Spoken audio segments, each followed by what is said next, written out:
Di ibig sabihin na kung wala sanang bayan ang distrito na pwede ang nuclear, ay hindi na po ako nag-pro-nuclear na aktivista.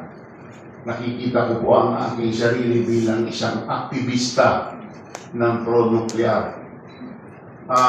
Sa tingin ko pa rin, kung sakaling walang bayan sa buong distrito na pwede ang nuclear, ipaglalaban ko pa rin ang nuclear sa ibang distrito, sa ibang probinsya, sa buong Pilipinas. Dahil nakikita ko po na kung meron po tayong nuclear, may pag-asa po ang Pilipinas maging isang first-rate country.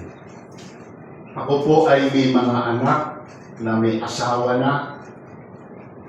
May dalawa na po akong apo, isang 3.5 years old, isang 2 years and 2 months old.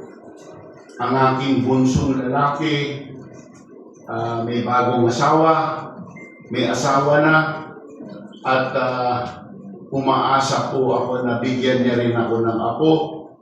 Gusto ko po ang aking mga apo ay lumaki sa isang bansa na pwedeng taas noon nilang proud sila maging Pilipino dahil umaasenso ang Pilipino.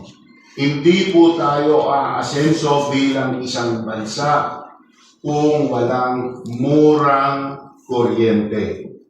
Kailangan po ang kuryente ay maging alipin nating lahat.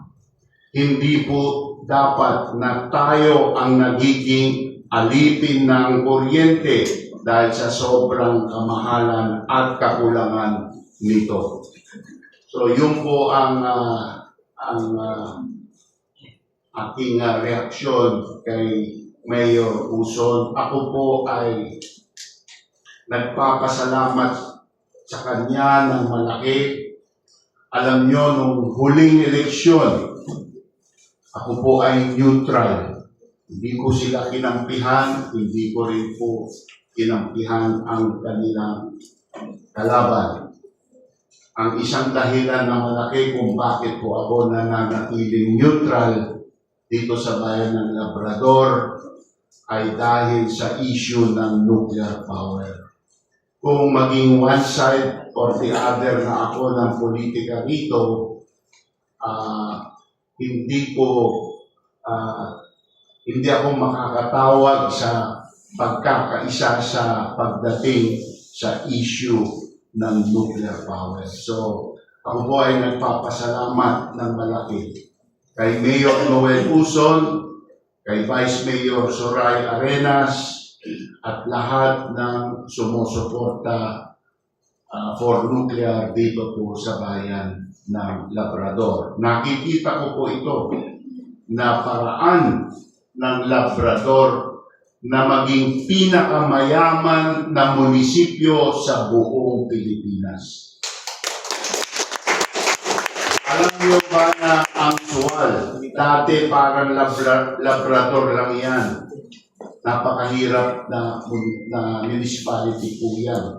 Mula nung natayo po dyan ang 1,000 megawatts na coal plant, doon lang sa taxes, local income na nakuha nila dyan sa Sual coal plant, naging second richest municipality in the Philippines po yan.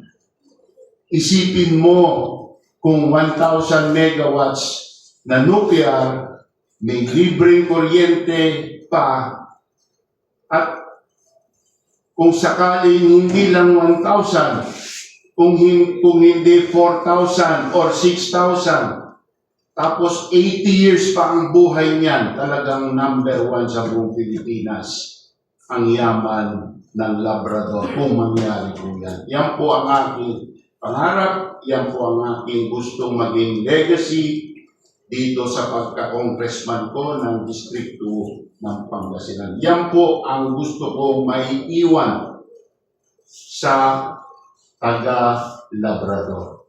Maraming salamat, Mayor.